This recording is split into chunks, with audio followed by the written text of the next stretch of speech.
Hello साथियों, आज हम आरटीआई एक्ट 2005 पे चर्चा करेंगे। इसमें से आप 4 से 5 क्वेश्चंस एम्स सीआरई में एक्सपेक्ट कर सकते हैं और मैराथन वीडियो ये होने वाली है। 15 से 20 मिनट में हम पूरा आरटीआई कवर कर देंगे। इससे बाहर एक भी क्वेश्चन आपको एम्स सीआरई में नहीं मिलेगा। जो आएगा इसी में से आएगा। सारे एक्सपेक्टेड एमसीक्यूज़ हम कवर करने वाले हैं और बाकी की जो वीडियोस हैं इससे पहले मैंने डाली हैं। लगभग पूरा सिलेबस हमने कवर कर दिया है एफआरएसआर को छोड़ के। सारी वीडियोस जैसे leave rule, pension rule, leave rule, pension rule, CCA rule, सारे सीसीएस रूल्स हम कवर कर चुके हैं। और आरटीआई एक्ट हम शुरू करते हैं। इससे बाहर कुछ भी नहीं आएगा, आपको और कहीं भटकने की आवश्यकता नहीं है। Let's start. एमसीक्यू फॉर्म में हम करेंगे। पहला क्वेश्चन यही है कि कब फोर्स में आया था। 12 अक्टूबर में इसको लागू कर दिया गया था, यानी फोर्स में आया था। और ये 15 जून है ना, यहाँ पे इसको एनेक्ट किया गया था, है ना। एनेक्ट करने के बाद कोई चीज़ एनफोर्स की जाती है। फोर्स में आता है ये अक्टूबर में, यानी जून में एनेक्ट हुआ। इसके नाम में ही आ रहा है NEEN, एनेक्ट। और अक्टूबर में इसको फोर्स किया गया। ऑलराइट। नेक्स्ट क्वेश्चन बहुत ही अच्छा है। Which of the following does not come under the definition of information. Log books, file notings, data material, सब कुछ इंफॉर्मेशन में आ सकता है, जो भी आप सोच सको, है ना। सीधा सा बात है। बट जो फाइल नोटिंग्स होती है ना, ये हमने देखा था ना ऑफिस प्रोसीजर में, ग्रीन नोट जो लेफ्ट साइड में लगता है। यहाँ पे क्योंकि ऑफिसर्स अपने रिमार्क्स लिखते हैं, डिसीजन लेते हैं, लेफ़्ट साइड में जो क्लर्क होता है वो साइन करता है, फिर ऑफिसर इधर लिखता है और राइट साइड पे अपने साइन करता है। इस तरह से चलता है ना। फाइल नोटिंग्स जो है वो ऑफिस की इंटरनल होती है, राइट। तो उसको डिस्क्लोज नहीं कर सकते हैं हम। ये इन्फॉर्मेशन के अंडर नहीं आती है ना। बाकी सारा कुछ आ जाएगा इसके अंदर, जो भी आप सोच सकते हो। सर्कुलर हो, ऑफिस मेमोरेंडम्स हो, है ना, कुछ भी, कोई डिजिटल फॉर्म में हो, इलेक्ट्रॉनिक्स हो, व्हाटएवर, फाइन। इंफॉर्मेशन प्रोवाइड कौन करेगा, अगला क्वेश्चन ये है। ऑफिसर डेजिग्नेटेड कौन है। ये होता है पब्लिक इंफॉर्मेशन ऑफिसर। ये 2 लेवल पे काम करता है। एक तो होता है CPIO, एक होता है SPIO। SPIO यानी state public information officer, CPIO यानी सेंट्रल पब्लिक इंफॉर्मेशन ऑफिसर। जो भी हमारे सेंट्रल गवर्नमेंट के ऑफिसेज होते हैं वहाँ CPIO होता है। सारी जो RTI होती है वो इसको एड्रेस की जाती है। ये जिम्मेदार होता है सारी RTIs का जवाब देने के लिए। स्टेट लेवल पे SPIO होता है, फाइन। इसके बाद ऑप्शंस में हमें APIO भी दिखाई दे रहा है। APIO जो होता है ना, वो CPIO को असिस्ट करता है बेसिकली। इसकी जिम्मेदारी होती है कि 5 दिन के अंदर अंदर वो जो RTI आई है उसको CPIO को भेज दे, है ना। और CPIO के ऊपर होती है एपेलेट अथॉरिटी। ये यहाँ दिया हुआ है ना, ये फर्स्ट एपेलेट अथॉरिटी होती है। यानी अगर CPIO ढंग से जवाब नहीं देता है तो फर्स्ट एपेलेट अथॉरिटी के पास जाता है मामला, राइट। उसके बाद CIC, सेंट्रल इंफॉर्मेशन कमीशन या स्टेट इंफॉर्मेशन कमीशन, ये सेकंड एपेलेट अथॉरिटी होती है एक तरह की। फाइनल एपेलेट अथॉरिटी ये होती है, फाइन, जो कि ऑप्शन में भी दिया हुआ है CIC, है ना। तो सारे option covered. Let's move on. आगे पूछा हुआ टाइम लिमिट कितनी है, कितने दिन में इंफॉर्मेशन मिल जानी चाहिए। ये है 1 महीना, यानी 30 डेज, फाइन। और एक चीज़ और आती है यहाँ, अगर किसी की पर्सनल लाइफ को लेकर मामला आ जाए, लाइफ, और तो इन्फॉर्मेशन देनी होती है 48 आवर्स के अंदर अंदर, है ना। यानी जान का मामला आ गया ना यहाँ पे। और एक ऑप्शन यहाँ 45 डेज भी लिखा हुआ है। ये होता है लेट्स से 30 डेज में इंफॉर्मेशन नहीं मिल पाती है तो 15 दिन का एक्सटेंशन लिया जा सकता है। जो अथॉरिटी है ना, हमने पीआईओ देखा था, तो 15 दिन मैक्सिमम और ले सकता है। फाइन। और ये हम डिस्कस कर चुके हैं। What is the time limit to get the information concerning the life and liberty of a person. तो ये इन्फॉर्मेशन मिल जानी चाहिए 48 आवर्स के अंदर। फाइन। फिर क्वेश्चन है, if the interest of a third party are involve. Third party इस तरह से है, जैसे मान लो ये कोई बाहर का बंदा है जो आरटीआई फाइल करता है पीआईओ के पास। फाइन। अब ये जो बंदा है ना, ये इन्फॉर्मेशन मांग रहा है किसी और बंदे के बारे में। ये मान लेते हैं किसी ऑफिसर है ये कोई, इसके बारे में इन्फॉर्मेशन मांग रहा है। तो पहले तो इसको मिल जानी चाहिए थी 30 डेज़ के अंदर अंदर। अब यहाँ थर्ड पर्सन इन्वॉल्व हो गया ना, तो ये इससे पूछेगा पीआईओ पहले, फिर ये जवाब देगा कि देनी है या नहीं। तो ये 10 दिन का टाइम एक्स्ट्रा मिलता है यहाँ पे, है ना। तो इसका आंसर हो जाएगा 40 डेज। यानी जब थर्ड पार्टी के बारे में कोई इन्फॉर्मेशन मांगी जा रही है तो 40 दिन मिलते हैं। फाइन। और ये चीज़ हम डिस्कस कर चुके हैं। अगर इन्फॉर्मेशन जो है वो थर्ड पार्टी के बारे में है तो थर्ड पार्टी जो है वो कितने दिन में बताएगी पीआईओ को कि जवाब देना है या नहीं।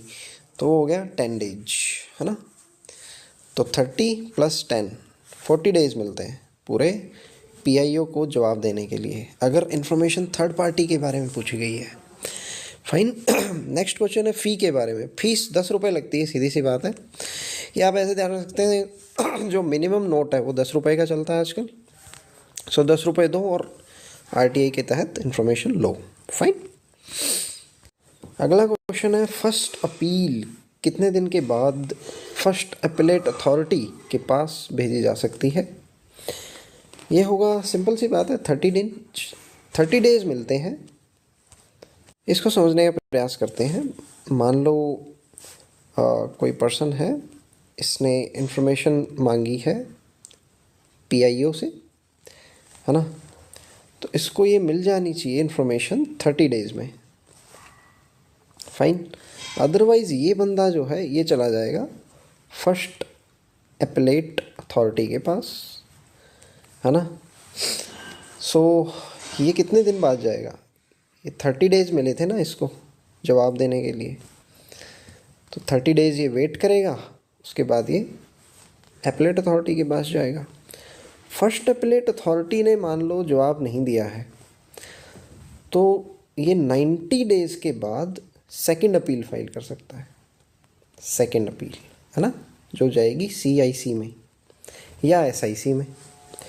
सो यहाँ पे 90 डेज़ के बाद अपील फाइल कर सकता है, second appeal. So first appeal 30 days, second appeal 90 days, right. ये याद रखना है हमें। यहीं पे एक चीज़ और ध्यान रख सकते हैं, 30 डेज तो हो गया, ठीक है। इन्फॉर्मेशन 30 दिन में मिल जानी चाहिए। 40 दिन में क्या होता है, 10 दिन एक्स्ट्रा किस लिए दिए गए थे, 10 दिन एक्स्ट्रा अगर थर्ड पार्टी इन्फॉर्मेशन है, राइट। फाइन।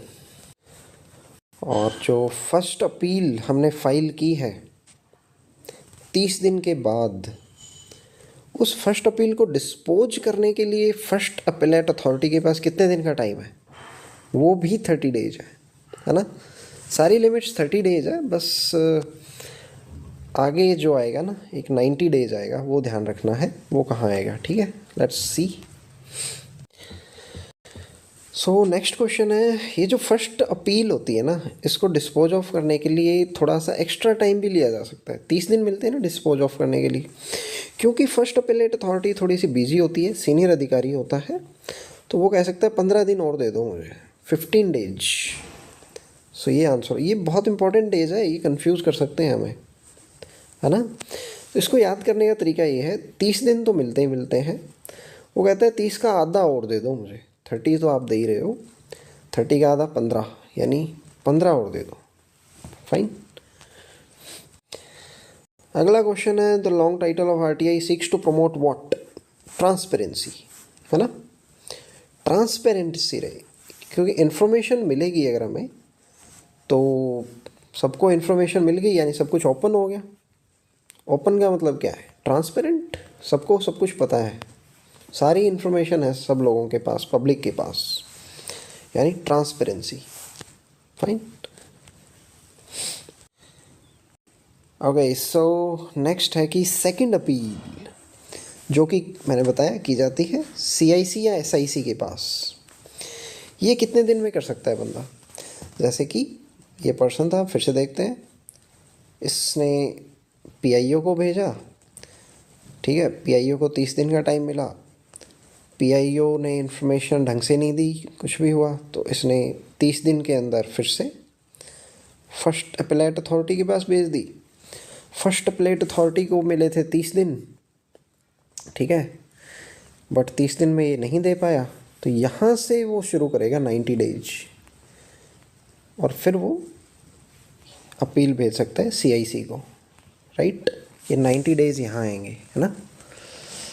बाकी सारी जगह 30-30 था, बस यहाँ ये 30 दिन ख़त्म हो गए ना। अगर फर्स्ट अपीलेट अथॉरिटी के 30 दिन में जवाब दे देना चाहिए था, बट दिया नहीं, तो ये 90 डेज हो गए बेसिकली।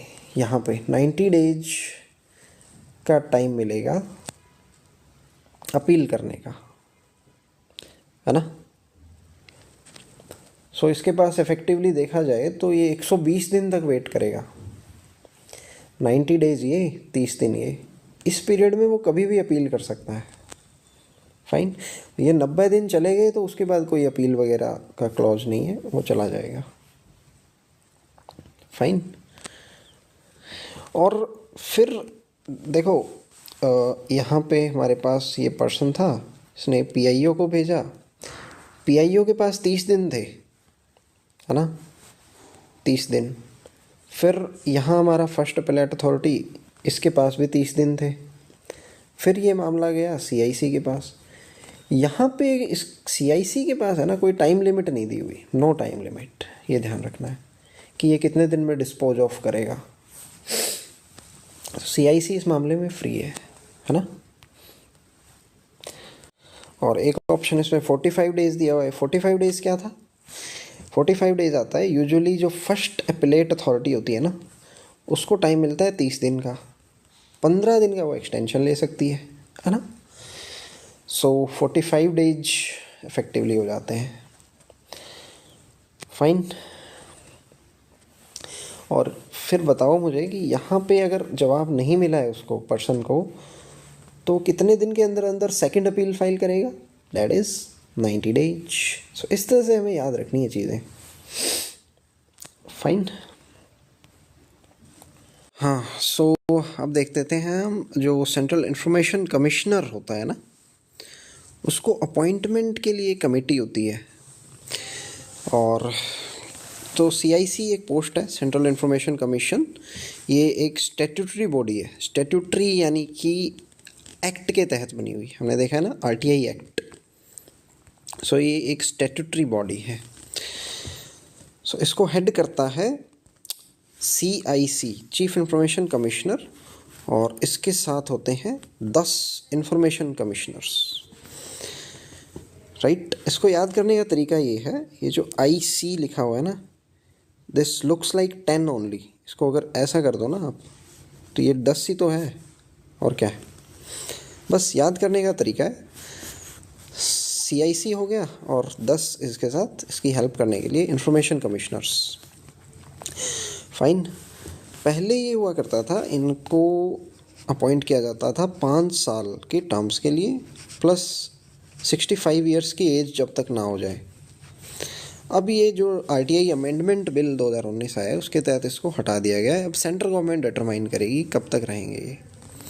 सो 565 वाला क्लॉज हटा दिया गया है। पहले इनकी सैलरी वगैरह जो थी ना, वो इलेक्शन कमीशन के इक्विवेलेंट मानी जाती थी, अब वो भी हटा दिया गया। अब सेंट्रल गवर्नमेंट डिटरमाइन करेगी।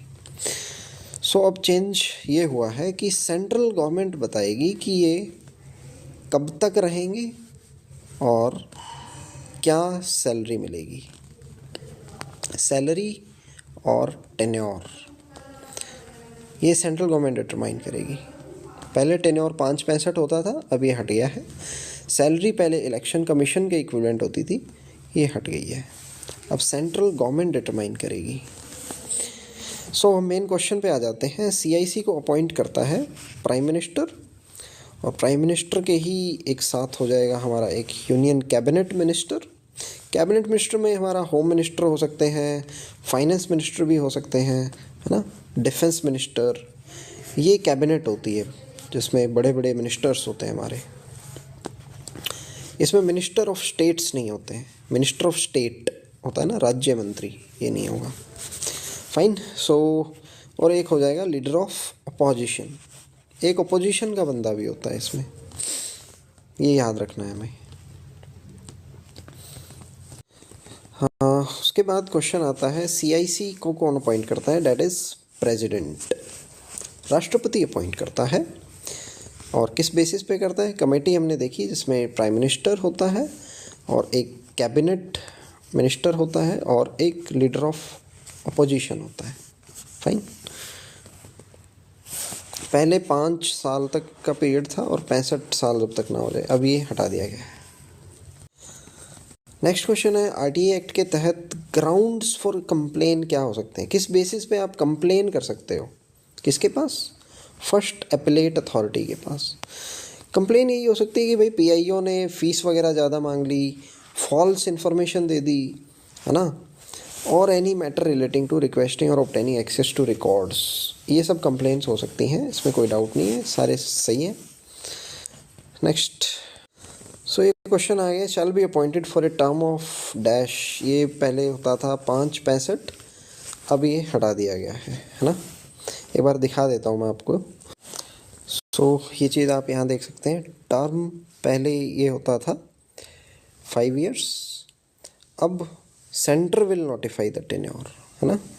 क्वांटम ऑफ सैलरी पहले equivalent to chief election commissions थी, अब salaries will be determined by central government. Fine. फिर क्वेश्चन आता है RTA एक्ट क्या कहता है कि पब्लिक अथॉरिटी को क्या पब्लिश करना है? बजट पब्लिश करना है, एक्सपेंडिचर्स पब्लिश करने हैं, डिसबर्समेंट्स, ये सारा कुछ पब्लिश करना है।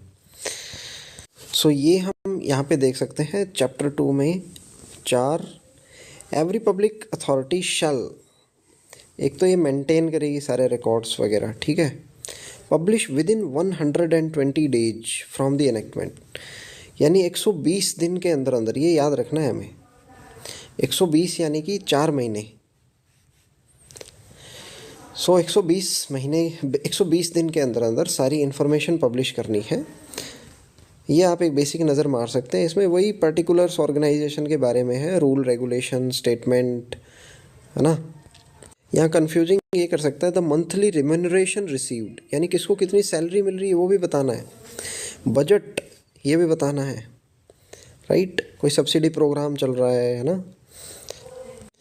इसके अलावा जो पब्लिक इन्फॉर्मेशन ऑफिसर्स हैं उनके नेम्स, डेजिग्नेशन वगैरह वगैरह ना, ये मतलब जनरल सी चीज़ है, इसमें बहुत ज़्यादा दिमाग लगाने वाली चीज़ नहीं है। इसमें एक चीज़ और आती है, पब्लिक अथॉरिटी का क्या मीनिंग है? पब्लिक अथॉरिटी में जो भी क्या बोलते हैं, जो भी बॉडी या इंस्टीट्यूशन जो कि कॉन्स्टिट्यूशन के तहत बना है, किसी लॉ के तहत बना है, यानी स्टैट्यूटरी, कॉन्स्टिट्यूशनल, स्टैट्यूटरी, और स्टेट लेजिस्लेचर के किसी लॉ से बना है, यानी राज्य के विधायी परिषद या विधानसभा ने जो बनाया है, या नोटिफिकेशंस, कोई भी केंद्र या राज्य सरकार ने नोटिफिकेशन के तहत बनाया है, और उसमें ये भी शामिल है, and includes any body owned, controlled और फाइनेंस्ड, है ना। इसमें नॉन गवर्नमेंट ऑर्गेनाइजेशन भी शामिल है जो कि फाइनेंस की जाती है सेंट्रल या स्टेट गवर्नमेंट द्वारा, है ना। ये भी ध्यान रखना है, मतलब बेसिकली फाइनेंसिंग बड़ी इंपॉर्टेंट है। अगर फाइनेंस की जाती है, ऑन्ड या कंट्रोल की जाती है सेंट्रल गवर्नमेंट या स्टेट गवर्नमेंट द्वारा, फिर भले ही वो नॉन गवर्नमेंट ऑर्गेनाइजेशन ही क्यों ना हो, तो भी वो पब्लिक अथॉरिटी की डेफिनेशन में आएगी। फाइन। फिर एक इम्पॉर्टेंट चीज़ है रिकॉर्ड। क्या है रिकॉर्ड? रिकॉर्ड में कोई भी डॉक्यूमेंट, मैन्यूस्क्रिप्ट, फाइल और माइक्रोफिल्म, माइक्रोफिश, फैक्सिमिल, ये जो बड़े बड़े डॉक्यूमेंट होती है ना, उनकी छोटी छोटी माइक्रो फिल्म्स बनाई जाती है, माइक्रोफिश फैक्सिमिल, ये टेक्निकल टर्म्स हैं, आप इनको ध्यान दे सकते हैं इस पर। एनी रिप्रोडक्शन ऑफ इमेज और इमेजेस एम्बॉडीड इन सच माइक्रो फिल्म, है ना, और any other material produced by computer और अदर डिवाइस। फाइन। सो ए माइक्रोफिल्म, माइक्रोफिश, फैक्सिमिल, ये हमें याद रखने हैं, है ना। फिर ये हमने देख लिया राइट टू इन्फॉर्मेशन क्या है। राइट टू इन्फॉर्मेशन में इंस्पेक्शन भी आ जाता है, ये याद रखना है। Inspection of work, document, records, work का काम कोई चल रहा है उसका इंस्पेक्शन भी आ जाता है ना। और जो कोई भी डॉक्यूमेंट या रिकॉर्ड है उसका नोट्स भी आप ले सकते हो, एक्सट्रैक्ट्स भी ले सकते हो, कॉपीज़ भी ले सकते हो, सैंपल भी ले सकते हो। मान लो कोई दवाइयाँ वगैरह मंगवाई है किसी हॉस्पिटल में, गवर्नमेंट हॉस्पिटल में, आप उनके सैंपल्स भी ले सकते हो कि बढ़िया क्वालिटी के हैं या नहीं। इसके अलावा कोई डिस्क में हो, फ्लॉपी, टेप्स, वीडियो कैसेट्स, जो भी आप सोच सकते हो इलेक्ट्रॉनिक, वो सारी इन्फॉर्मेशन आ जाएगी, है ना। ओके, सो एक और इम्पॉर्टेंट चीज़ आती है कि अगर कोई पब्लिक इन्फॉर्मेशन ऑफिसर है वो रिजेक्ट कर देता है तो उसको क्या क्या बातें बतानी है कि क्यों रिजेक्ट की गई है। एक तो पहले रीज़न बताना है क्यों रिजेक्ट किया गया है, और अपील कितने दिन में फाइल कर सकता है ये बताना है, और अपेलेट अथॉरिटी कौन है उसकी डिटेल भी बतानी है, तभी तो वो अपील फाइल कर पाएगा, है ना। पीरियड हमें पता ही है कितने दिन में कर सकता है, 30 डेज, ये हमने डिस्कस कर लिया है ना। और रीज़न बता देना है, ये चीज़ें याद रखनी है हमें। फिर एक इम्पॉर्टेंट चीज़ और आती है कि कौन सी इन्फॉर्मेशन नहीं देनी है। हमने ये तो देख ली कि क्या क्या देना है, नहीं देना है वो भी देखना पड़ेगा। फिर आ जाता है कि जो सॉवरेनिटी, इंटेग्रिटी, सिक्योरिटी, स्ट्रेटेजिक, इस टाइप की चीज़ें हैं वो नहीं देनी है हमें। फॉरेन स्टेट के साथ हमारे रिलेशन बढ़ाएं, ये जनरल सी चीज़ है, आप समझ जाओगे देख के। और किसी भी कोर्ट ने या किसी भी ट्रिब्यूनल ने एक्सप्रेसली मना किया है, फॉरबिड किया है, वो नहीं देनी है, ठीक है।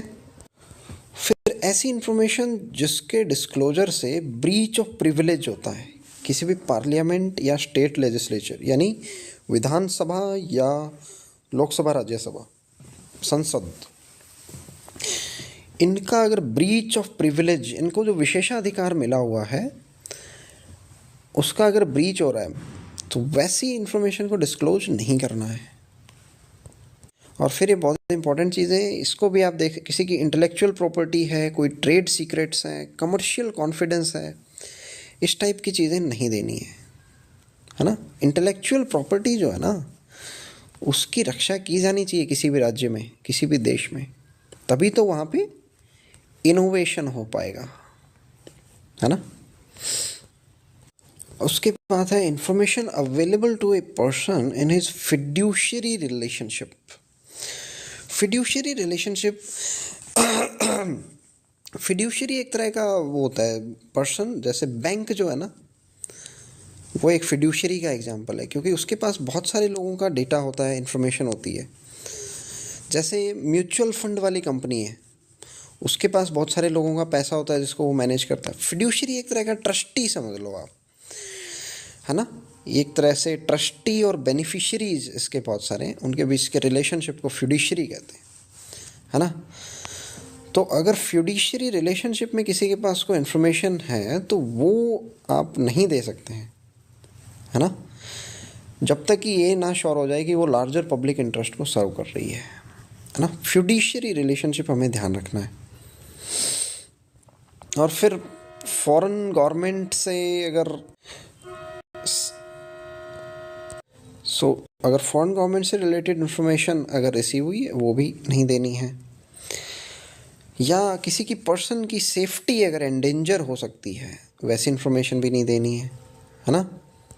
फिर यहाँ आपको डाउट हो सकता है, कैबिनेट पेपर्स यानी जो cabinet committees, council of ministers, जो मंत्रालय होता है, मंत्री परिषद जो होता है, उसके जो सेक्रेटरीज हैं और अदर ऑफिसर्स हैं, उससे जुड़े हुए जो रिकॉर्ड्स ऑफ डेलिब्रेशंस है ना, जो मीटिंग्स हुई है, उनसे रिलेटेड पेपर्स से जुड़ी हुई आप इंफॉर्मेशन नहीं दे सकते, है ना। वैसे जो कैबिनेट पेपर होते हैं बाद में पब्लिक कर दिए जाते हैं, बट पब्लिक करने से पहले आप अगर ये देते हो तो ये अलाउड नहीं है। फिर है आरटीए एक्ट कब फोर्स में आया? 120 दिन के बाद आया था। 15 जून को एनेक्ट हुआ और 15 अक्टूबर को लागू हो गया। और 120 दिन एक लिमिट कहाँ आई थी? 120 दिन के अंदर अंदर जो अथॉरिटीज़ हैं उनको सारी चीज़ें पब्लिश कर देनी है ऑनलाइन, है ना। 120 दिन, 4 महीने का टाइम, यानी 15 जून से 15 अक्टूबर। फाइन। ये चीज़ हम ऑलरेडी देख सकते हैं कि असिस्टेंट पीआईओ होता है ना, उसको पीआईओ के पास कितने दिन में भेज देना है? 5 दिन।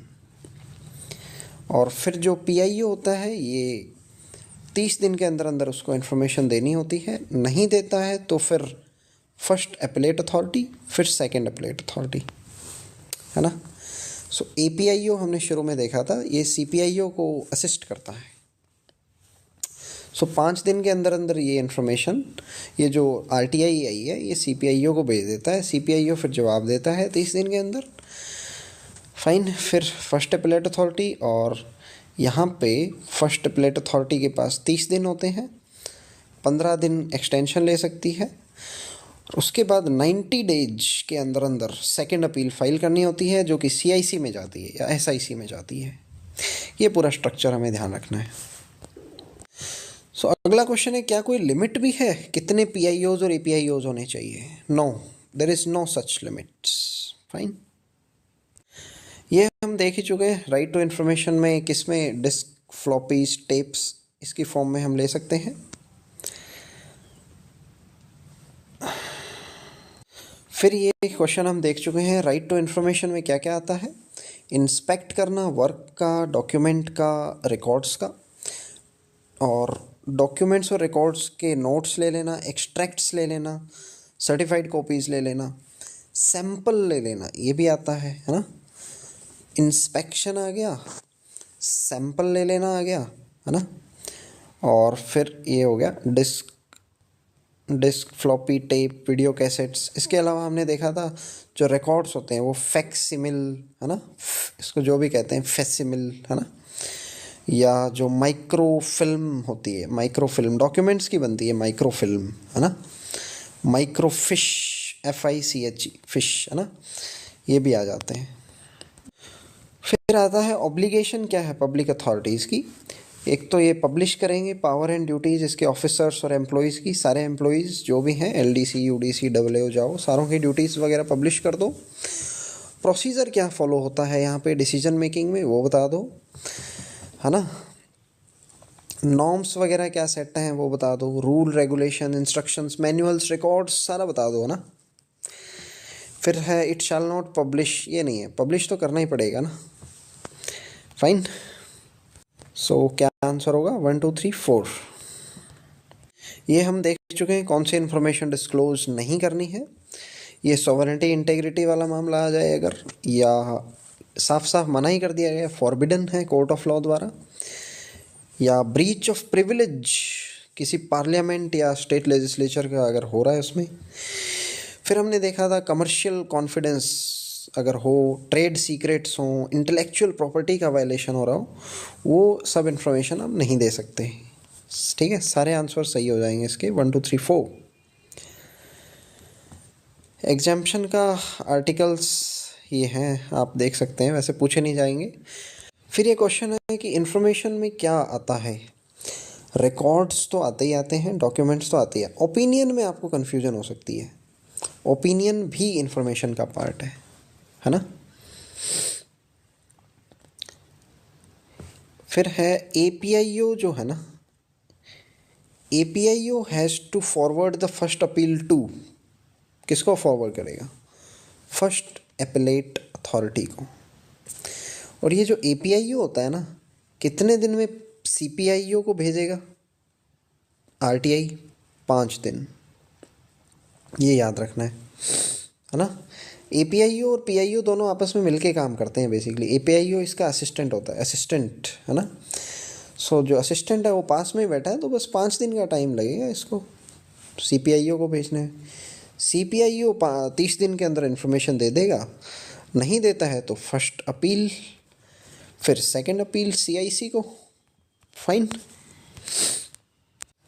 फिर अगला क्वेश्चन ये आता है कि आरटीआई एक्ट के तहत ये जो पब्लिक अथॉरिटी है ना, अगर मान लो इसको है ना बेसिकली किसी दूसरी पब्लिक अथॉरिटी को मैटर जो आरटीआई है ना वो ट्रांसफ़र करनी होती है, किस केस में?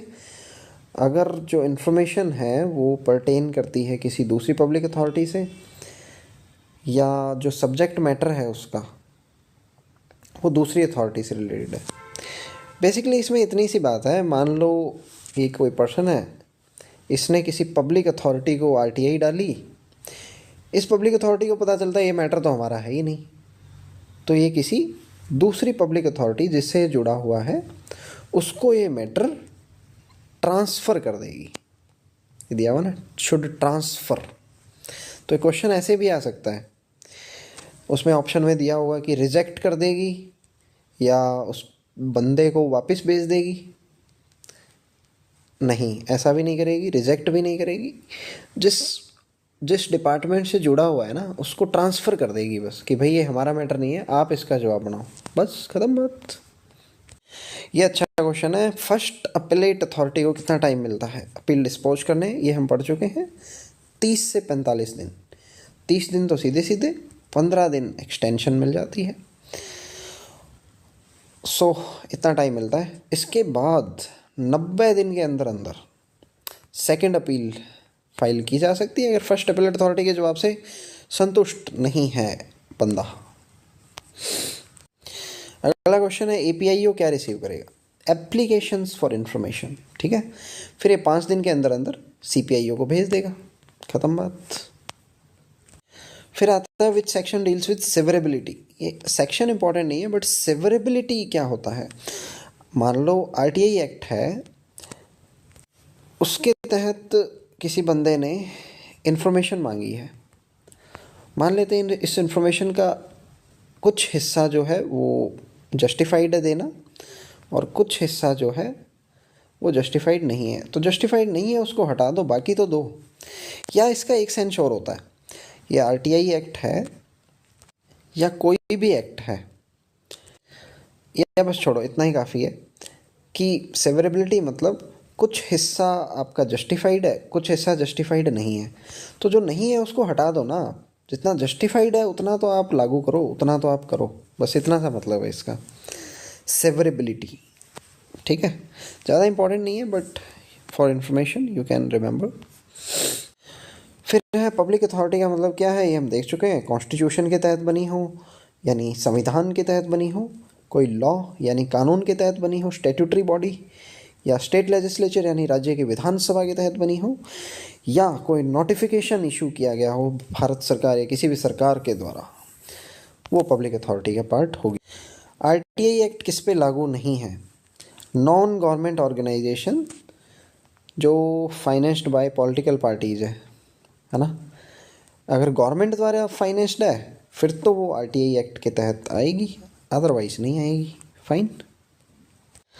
रिकॉर्ड की डेफिनेशन हम देख चुके हैं, कोई भी document, manuscript, file, microfilm, microfiche, facsimile, reproduction of images in such microfilm, ये भी हो जाएगा। और बाकी कंप्यूटर वगैरह में कोई भी इंफॉर्मेशन हो वो भी आ जाएगी। फिर है जो इंफॉर्मेशन कमीशन है ना, यानी जो सेकंड अपीलेट अथॉरिटी है, वो इंक्वायरी करता है बेसिकली कि भाई जो बाकी पीआईओ वगैरह थे उन्होंने ढंग से काम नहीं किया है, उन्होंने इन्फॉर्मेशन नहीं दी है, तो ये इंक्वायरी करता है। तो ये क्या क्या कर सकता है? ये एग्जामिन कर सकता है किसी भी रिकॉर्ड को, कोई भी रिकॉर्ड इससे विदहेल्ड नहीं किया जा सकता, छुपाया नहीं जा सकता। और इन्फॉर्मेशन कमीशन के पास सिविल कोर्ट की पावर होती है। सिविल कोर्ट की पावर आने का मतलब है ये जो पीआईओ वगैरह है उनको समन कर सकती है, बुला सकती है, कोई भी रिकॉर्ड वगैरह मंगवा सकती है ना। ये सारी सिविल कोर्ट की पावर होती हैं। फिर एक बहुत इंपॉर्टेंट क्वेश्चन आता है, मान लो कोई एप्लीकेंट है जो आरटीआई फाइल कर रहा है, उसको कौन सी इंफॉर्मेशन देनी है या नहीं देनी है। सो उसको क्या क्या देना है, एक तो ये हो गया shall be given the reason, reason तो बताना पड़ेगा कि इन्फॉर्मेशन क्यों चाहिए। पर्सनल डिटेल्स एप्लीकेंट की ये होनी चाहिए, ठीक है। सॉरी मैंने थोड़ा सा एरर कर दिया है यहाँ पे, ये जो रीज़न है ना ये बताने की नीड नहीं है। पर्सनल डिटेल्स जो है वो भी नहीं देनी है, बस उतनी देनी है जितनी की ज़रूरी है उससे कांटेक्ट करने के लिए, जैसे कि उसका ईमेल वगैरह हो गया या फ़ोन नंबर वगैरह हो गया, ये सब दे सकते हैं, है ना। उसको रीज़न बताने की नीड नहीं है कि इन्फॉर्मेशन क्यों मांग रहा हूँ मैं। पर्सनल डिटेल्स उतनी देनी है जितनी कांटेक्ट करने के लिए उसको नीड हो। सो सी ऑप्शन हमारा करेक्ट हो जाएगा, है ना। किस लैंग्वेज में इंफॉर्मेशन मांगी जानी है, इंग्लिश, हिंदी, रीजनल, कोई भी लैंग्वेज हो सकती है, कोई इशू नहीं है। फिर है how many types of public authorities are there, ये हमने देख लिए, सेंट्रल और स्टेट देखा ना हमने, सीपीआईओ था और एसपीआईओ, दो अथॉरिटीज़ हैं, सेंट्रल लेवल पे हैं और स्टेट लेवल पे है ना।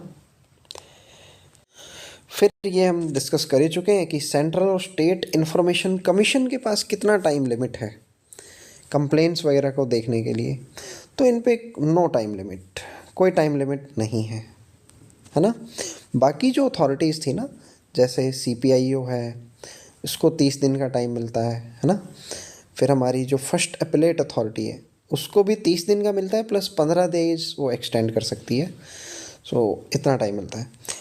पर उसके बाद ये जो सेकंड अपीलेट अथॉरिटी है ना, सीआईसी या एसआईसी, इनके पास कोई टाइम लिमिट नहीं है। So how could a public information officer receive applications, या तो बाई हैंड दे दो, ईमेल से दे दो, या किसी और पब्लिक अथॉरिटी ने भेजी हो कि भाई हमारे से पर्टेन नहीं करती, आपके डिपार्टमेंट की है तो आप देखो, वो भी हो जाएगा। या एपीआईओ ने फॉरवर्ड की हो, एपीआईओ को हमने देखा ना 5 दिन का टाइम मिलता है ना। फिर ये है कि जो फर्स्ट अपील है, जो पीआईओ के डिसीजन के अगेंस्ट फर्स्ट अपील फाइल की जाती है, वो कौन कर सकता है, एप्लीकेंट तो कर ही कर सकता है, इसमें तो कोई डाउट नहीं है। फिर क्या कोई गवर्नमेंट एम्प्लॉय यानी जो पब्लिक अथॉरिटी में ही कोई पर्सन काम कर रहा है वो कर सकता है, हाँ वो भी कर सकता है। पब्लिक अथॉरिटी से बाहर का कोई बंदा वो भी कर सकता है ना। अपील कोई भी फाइल कर सकता है, कोई इशू नहीं है। जो पीआईओ है उसके खिलाफ पेनल्टी वगैरह लगेगी, वो किस कारण लग सकती है, या तो उसने रिफ्यूज कर दिया इन्फॉर्मेशन की जो एप्लीकेशन थी वो लेने से, इन्फॉर्मेशन प्रोवाइड ही नहीं कर रहा है, या इन्फॉर्मेशन को डिस्ट्रॉय कर रहा है ना। तीनों के केस में उसको पेनल्टी, और पेनल्टी कितनी लगती है ये भी पता होना चाहिए। तो ये लगती है 250 रुपये पर डे, और मैक्सिमम कितनी लग सकती है, 250 से होते होते ये लग सकती है 25,000 रुपये। यानी लगभग आप यूँ मानो एक क्लर्क जो सीनियर क्लर्क होता है यूडीसी, उसका जो बेसिक है ना उतनी मान लो आप 25,000 रुपये, 25,500 बेसिक होती है ना लेवल 4 पे, वैसे आप ध्यान रख सकते हो, और 250 पर डे, है ना। Fine, so let's move. So जो इन्फॉर्मेशन कमीशन है उसके पास क्या क्या पावर है इंक्वायरी करते हुए, समन कर सकता है हमने देखा, अटेंडेंस यानी लोगों को बुला सकता है वो, एविडेंस देने के लिए कह सकता है, कंपेल कर सकता है, डॉक्यूमेंट्स और थिंग्स देने के लिए कह सकता है, रिक्वायर डिस्कवरी एंड इंस्पेक्शन वगैरह करने के लिए भी बोल सकता है डॉक्यूमेंट्स की।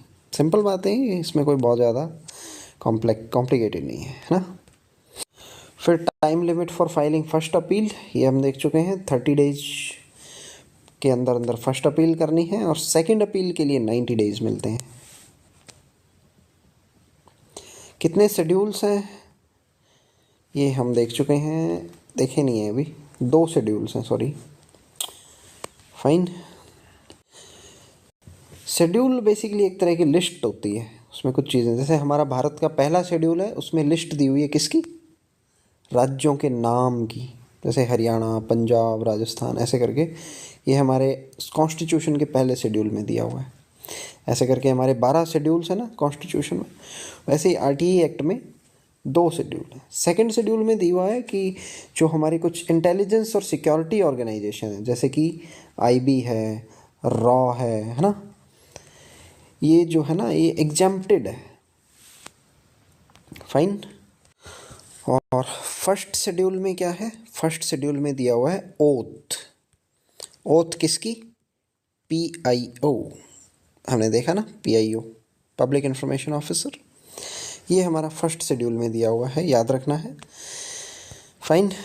तो हमने दो शेड्यूल्स की बात की, तो आप यहाँ थोड़ा सा फर्स्ट शेड्यूल देख सकते हैं। यहाँ पे ओथ दी हुई है, to be made by CIC, state information commission, commissioners, है ना। मैंने शायद उसमें PIO बोल दिया था।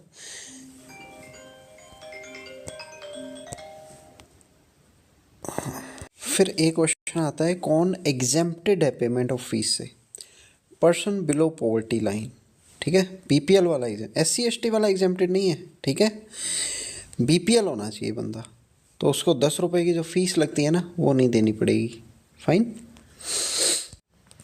फिर जो एक क्वेश्चन और इम्पोर्टेंट है, सेक्शन 8 के तहत how many years of time period related to occurrence of any about which information is sought. So ये 20 ईयर्स है। 20 ईयर्स से पुरानी इन्फॉर्मेशन हमें नहीं देनी है। फाइन। फिर एक बहुत ही इम्पोर्टेंट क्वेश्चन है कि जो हमने चीफ इंफॉर्मेशन कमिश्नर की बात की थी ना, या इंफॉर्मेशन कमिश्नर की, उनको प्रेसिडेंट हटा सकता है, रिमूव कर सकता है, अगर वो इंसॉल्वेंट हो गए हैं। इंसॉल्वेंट यानी दिवालिया निकल गया उनका, यानी उधार लिया था, पैसे चुका नहीं पा रहे, इंसॉल्वेंट हो गए हैं, या कोई ऑफेंस यानी कोई क्राइम उन्होंने कर दिया है, मॉरल टर्पिट्यूड यानी उनसे उसका कैरेक्टर का पता चलता है, नैतिक मूल्यों का पतन वाला कोई ऐसा ऑफेंस कर दिया है उन्होंने। सो उसमें कन्विक्शन ज़रूरी है, कन्विक्टेड है ना। सिर्फ इल्ज़ाम लगना काफ़ी नहीं है, कोर्ट ने फाइनल फैसला सुना दिया है, कन्विक्शन हो गया है। और अगर वो अपनी ऑफिस के दौरान ही कोई पेड एम्प्लॉयमेंट लेता है तो भी उसको हटाया जा सकता है। Convicted an offence for an offence तो भी हटाया जा सकता है। इंसॉल्वेंट हो गया है, हटाया जा सकता है। अगर प्रेसिडेंट को लगता है कि वो अनफिट है by reason of infirmity of mind और बॉडी, यानी उसका माइंड और बॉडी अब ढंग से काम नहीं कर रहा है, तो हटाया जा सकता है। राइट। ये सब इम्पोर्टेंट चीज़ें हैं, ये ध्यान रखनी है हमें। फिर जो क्लॉज 23 है वो कहता है कि कोई भी कोर्ट, नो कोर्ट, कोई भी कोर्ट एंटरटेन नहीं करेगी किसी भी तरह के सूट, एप्लीकेशन या और प्रोसीडिंग की, है ना। कोर्ट का कोई लेना देना नहीं है इससे संबंधित कोई भी ऑर्डर वगैरह अगर जारी हुआ है, otherwise than by way of an appeal under this act, है ना। कोई भी कोर्ट एंटरटेन नहीं करेगी किसी भी तरह की एप्लीकेशन वगैरह को, ये ध्यान रखना है हमें। फिर एक बहुत इंपॉर्टेंट चीज़ आती है कि जो इंटेलिजेंस और सिक्योरिटी एजेंसीज़ है ना, जो हमने सेकंड शेड्यूल में देखी थी। फर्स्ट शेड्यूल में तो ओथ थी, इलेक्शन जो इंफॉर्मेशन कमिश्नर्स की ओथ यानी शपथ के बारे में था पहला शेड्यूल। तो सेकंड शेड्यूल में हमने कुछ इंटेलिजेंस एजेंसीज़ की बात की थी जो एग्जेम्प्टेड है, बट ये एग्जम्पशन तब लागू नहीं होगी जब मामला करप्शन से रिलेटेड हो या ह्यूमन राइट्स के वायलेशन से रिलेटेड हो। उस केस में ये जो एजेंसीज़ है ना, इंटेलिजेंस एजेंसीज़, इनको 45 डेज़ के अंदर अंदर इंफॉर्मेशन देनी पड़ेगी। सो यो 45 डेज़ याद रखना है अगर मामला ह्यूमन राइट्स के वायलेशन से जुड़ा हो, है ना।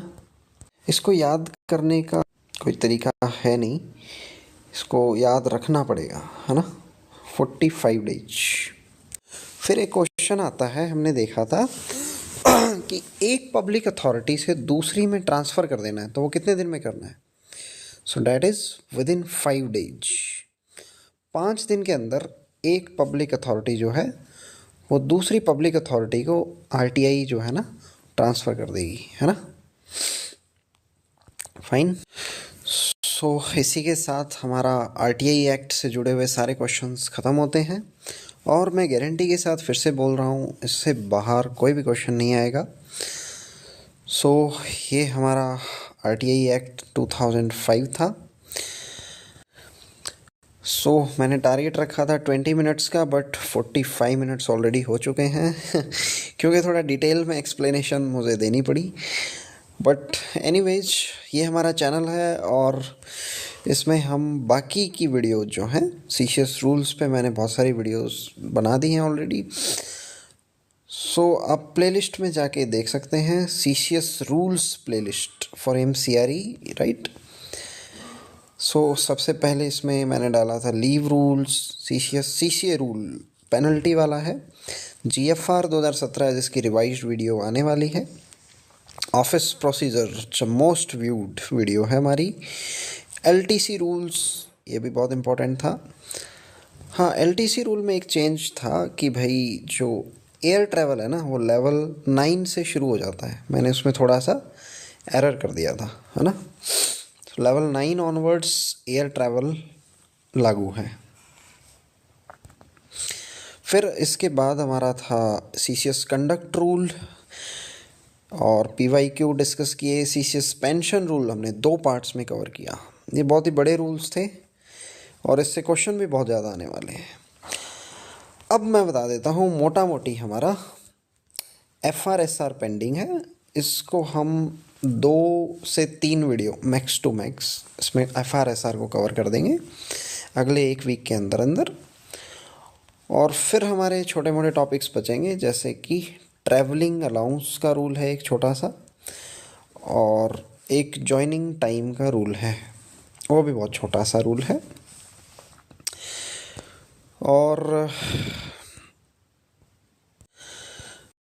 हमारा एग्ज़ाम जो है पास है 26 फ़ेब को, तो हमें बहुत ही डेडिकेशन के साथ पढ़ना है। और जो इधर उधर के जो अपडेट्स होते हैं वहाँ से आप खुद को डिस्कनेक्ट कर दीजिए। अपडेट्स वाले बहुत सारे चैनल हैं जो टाइम ख़राब करते हैं। हमें सिर्फ इन्फॉर्मेशन पे ध्यान देना है, जो हमारे एग्ज़ाम में क्वेश्चंस पूछे जाएंगे उस पर हमारा फोकस होना चाहिए, ठीक है। आने वाले टाइम में हमारी कंप्यूटर पे भी एक वीडियो आने वाली है, एफआरएसआर मैं बता चुका हूँ, उस पे आएगी। ये 2 बहुत इंपॉर्टेंट टॉपिक हैं, कंप्यूटर को आप बिल्कुल स्किप नहीं कर सकते, 5 से 10 क्वेश्चन कंप्यूटर से आएंगे। एफआरएसआर भी इम्पोर्टेंट है। ये हमारा कुछ आने वाले टाइम का लेखा जोखा है। बहुत ही डिटेल में हमने आरटीआई एक्ट 2005 कवर किया है। इसी के साथ मैं रैप अप करता हूँ इस सेशन को। आई होप आपको समझ आया होगा और एग्ज़ाम में भी आप याद रख पाएंगे चीज़ों को। With this best wishes I wrap up this session. Thank you and best wishes.